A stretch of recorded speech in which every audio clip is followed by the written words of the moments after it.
یەکسەر گەڵایەکە بێ بە 2 ملیۆن یا 3 ملیۆن دینار لەم پارانی کە خۆمان باسێکرد. ئەمە شتی زۆر ترسناکە. احتیمالەیە پڵیکەی جەنگی جیهانی سیام کە دەمێکە حازر کراوە لە ناوچەی ئێمەوە سەر هەڵبا. ئێرانیەکان واز نایانێت. ئێرانیەکان ئێستا هەوڵێکی نێودەوڵەتی هەیە، هەوڵێکی ئەمریکی هەیە، هەوڵێک و مبادرەیەکی سعودی هەیە بۆ وەستانی شەڕی یەمەن. ئێرانیەکان و حوسەکان قایل نین. کێشەکە ئەوەیە. الله هناك مبادرة أمريكية وهناك مبادرة أممية لوقف إطلاق النار في اليمن. هاي أمر أخباري أمر أواضح.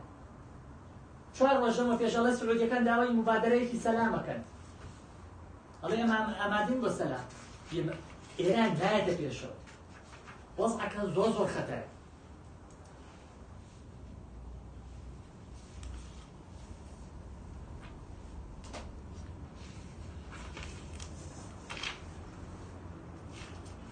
لا هم يقرنتين.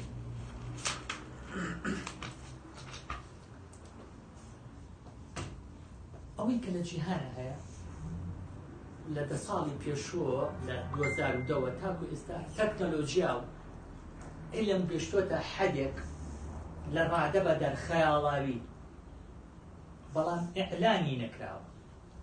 هەنێکی لە کورێ باکوور دۆزراوەتەوە ئەو زانیاریان، هەنێکی لە تایوان، هەنێکی لە سینە، هەنێ لە عقڵەتەکانی ئەڵمانە، هەنێکی لە ناو ئەمریکایە، هەنێکی لە هندستانە. ئەم علمانە ئەگەر کۆی کەیتەوە بەیەکەوە نەوەی پێنجەم و شەشەمی ئەنتەرنێتەکە. نەوەی پێنجەم و شەشەمی ئەنتەرنێت بەناو ناوی نەوەی پێنجەم و نەوەی شەشەمە. ئەمە شۆڕشی کۆتایە لە زانیاریەکان، لە شۆڕش لە بڵم لە چی، یعنی وەکو چۆن شۆڕشی کشت و کاڵی و پیشەسازی و تەکنەلۆژی ڕوویە، 5G و 6G شۆڕشێکی نوێیە لە ژیان، واکە ژیان لەسەر بۆی زێوی ئەگۆڕێت، جۆری خواردنەکان ئەگۆڕێت، مرۆڤ وەکو کاڵا سێرەکرێت. ئەخیر مەرحەلەی بۆرژوازیە. ڕەنگە ژیان هەدەمێنێت وەکو ژیان ئێستا هەدەمێنێت. قوربان شێوازێکە لە ژیان خەڵکی زۆر بەرزەمێنێ و لەگەڵ کۆیلا. لەگەڵ کۆیلا ئێمە هەمومانە چینە ڕیزی بچکە چینی مامناوە دامێنێ. ئەو چینەی کە زۆر ئیمکانێتی هەیە بن بە خواوەندەکانی سەر ئەرز 200 ساڵ و 300 ساڵەشی. یعنی زۆر بەلایەن و احتیاجیە بە شەریکەی گەڵێن وەڵام من پێویستیم بەدڵێک و هەموو بۆریەکانێتی گەنجێکی 18 ساڵ مانەیە تا 22 ساڵ. لەوانەیە سەرمایه‌دارێک چەند جارێ بتوانێت دڵ و بۆریەکانی دڵ و کورچیلێ و چاوی. من خزمەتان چووە لە ئێران چاوم گۆزار کرد بە 3 دەفتەر. بە 3 دەفتەر. یعنی ئەمە ئەوە سەلمێنە سەرمایه‌دارێکی زۆر چاوچنۆکانە بەڕێوەیە. زۆر چاوچنۆکانە بەڕێوەیە. ئەمە بەری پێ ناگیرێت. بەڵام چۆن ئێمە لە مەرحەلەی ئێستاوە ئەگوازرێنەوە بۆ ئەو مەرحەلەیە و چۆن پێگەی نێودەوڵەتی لە نێوان ئەمریکا و تەحالوفەکانە لە بینی سین و تەحالوفەکان، چونکە محورێک هەیە لە حەقەتا لە ساڵی 1996 دروست بووە پێ ئەوترێ محور تەخفیف الهەیمەنە الئەمریکیە. ئەمە ئیشیان چییە؟ تەنها کەمکردنەوەی پشتموونی ئەمریکایە، بریتیە لە ڕووس، سین، ئێران لە ساڵی 96 دروست بوو. بەڵام ئێستا ئەم تەحالوفە زۆر بەهێز بووە، زیاد لە حەد بەهێز بووە. سین هەر بۆ عەرزی عەزەڵاتی خۆی لە ماوەی مانی پێشەوە کۆمەڵ ئێستەعرازاتی کردووە، دیفاعاتی جەوی هەنێ شتی زۆر پێشکەوتی پیشاندا. ئێمە لە شەڕی کوێتا بووین 1936 و 37 بووین، بەغەڵەت دوای مانیە براین بۆ ئەوە شەڕەکەی بەسەرا هات. طبیعی ئێمە کە چوین من لە مەدخەل بوو، لەبەری خوێنەوەی عەرەبیەکەم زۆر باش بوو.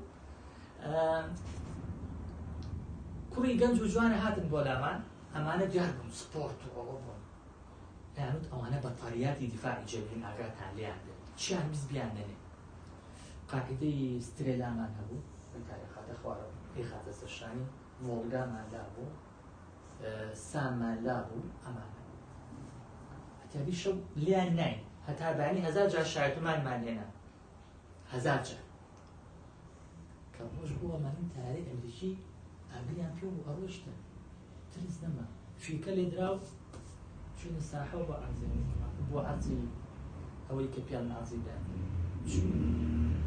ئامرەکەمان هەمشتی بۆ باس کردین بڕامان نەکردەوە دوو ڕۆژ دوای ئەوە بەقاریەکان هەمویان هاتن کوڕەگەنجەکان دیسان خواردنشتمان ناپیان دوایی پێمان وتن ئەوانەی کە لەسەر سامەکان بوون وتم ئەڵێن ئەمریکا لیان ئیبادەی کردوون وتی ئەن لیان بە زێمەت هیچمان لێ ناوتون ئەی چۆن کە ڕووسەکان بەهیدان و تۆ بە قیادان و تۆ ڕادان کە ئیش پێەکەی 20 سانیەت بەدەستەوەیە بۆ تەقاندن و ڕاکردنیش و دوورکەوتنەوە لە قاعیدەکە ئێمە پێشەوەی قاعیدەکە بخەینە ئیش پێشەوەی سویچەکەی بکەین و ڕادار بکەوێتە ئیش سێرمانەکە لەکوێوە ڕابکەین لەکوێوە ڕابکەین 4 سانیەمان بەدەستەوەیە بڵێن لە 57,000 هاوارکەین لەو بەرەوە ساڕوخەکەی تێگر و ئێمە ڕابکەین ئەی بالفعل لە 35 سانیە تایراتی ئەمریکی ئەو قەواعیدانی ئێمەی قەسەف کردووە وتی بەس یەک جوندی عێراقی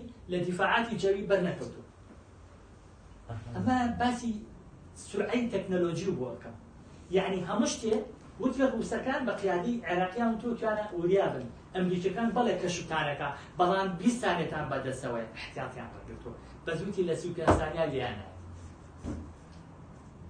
واتە تەکنۆلۆژیا و عیلم وای لێت زۆر لەوە پێشکەوتووترە بێت زۆر لەوە پێشکەوتووترە بێت وەکو باسیشم کرد کاڵا و مرۆڤ ئەچنە بەهای بەرامبەر و تەرازوو ئەمێ ئیتر دەوڵەمانەکان ئەچنە ئاستی خواوەندەکان و ژیان لەسەر بۆی زەوی لە جۆری خواردن لە جۆری کاڵا لە جۆری ژیان لە جۆری هاتوچۆکردن هەمووی جیاوازە بێت لەوانەیە دەوڵەمانەکان لە بینی ئەرز و ئاسمانە باڵۆنی گەورە بۆ خۆیان دروستکەن هەر لەوێ بژین لەوانەیە ئەو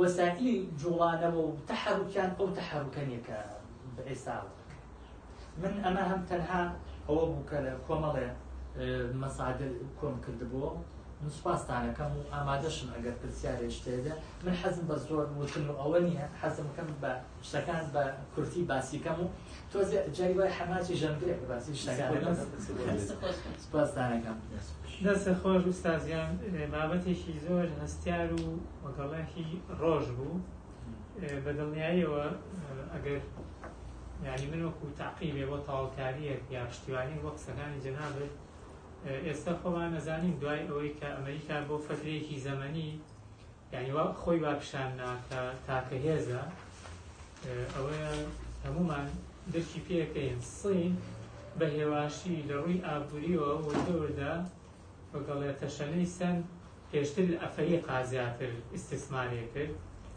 لە وڵاتەکانی بڵێن وەگەڵێ ڕۆژ هەڵاتی ئاسیا بەڵام ئێستا وردە هاتوتەوە ناو کەنداو کە سەرەتاتی لە سووریایە و ئەو تەحالفەی کە لەگەڵ ئێرانیش کە بەژەوندەکان پێکرانە بەسێتەوە یعنی من دەرخەری ئەوەیە کە ئەو یەک قوتبێ تەواوی تر نابێ باسکرێت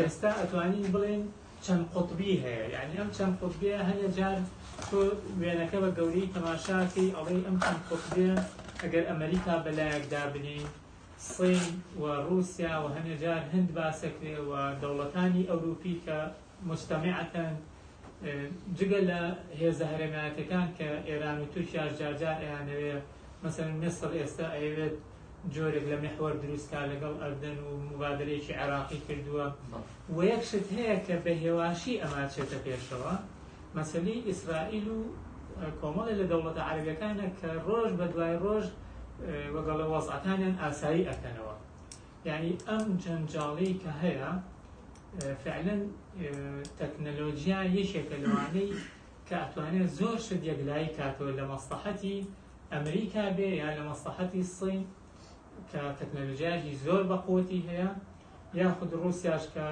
ئەبینین جار بەجار باسی مەسەن تەلاعوبی انتخاباتی ئەمریکیەکە ئەگەر ئەمە تەکنەلۆژیاکەی بەقوت نەبێ ناتوانێ ئەم خەرقە بکات بۆیە منیش ینی سوودم لە معلوماتەکانی جەنابەت وەرگرت بە دڵنیاییەوە ئێستا ئێران ئەتوانم بڵێم یعنی زۆر کەسەوە نییە کاڵێ ئەمریکا بەخوا خۆی حازرەکە و ئێران لی ئەگری و ئەوانە من بەعکسەوەڵێم ئەمریکا هەموو هەوڵێکەیە چۆن قەناعەت بە ئێران بکات بهێنێتە سەر مێزی گفتوگۆ چکە ئێستا ئێران لە دۆخێکایە باسی ناوخۆ ناکەین یعنی لە ڕووی ئابووریەوە ناوخۆی دراوەکەی دابەزیوە وەزعێکی مەسەن تەبەقەیەکی زۆر زۆر فەقیر هەیە لە خوارەوە بەڵام لە ڕووی هەیمەنەی ئەقلیمیەوە ئێران یەکێکە لەو دەوڵەتانەی کە ئێستا ئەتوانم بڵێم بەربەرەکانی ئەمریکاکە و نمونەکەی لە ناو عێراقا و زەقتر لە ناو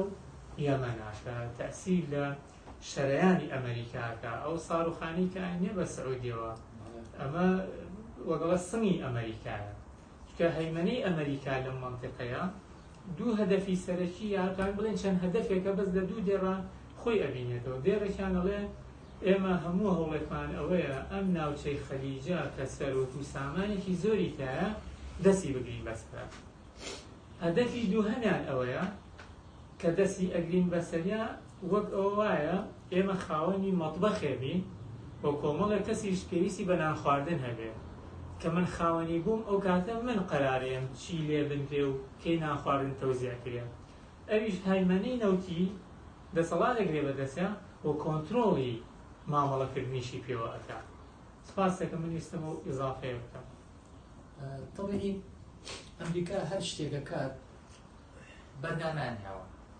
بەرنامەدانین بۆ 50 ساڵ 70 ساڵ دوای بینی نیوەی بەرنامەکەی ڕۆیوە اینجا خەڵکی ئەکادمی دەستی پێ بکات یعنی بازرگانی کردن بە دۆلار ملیارەها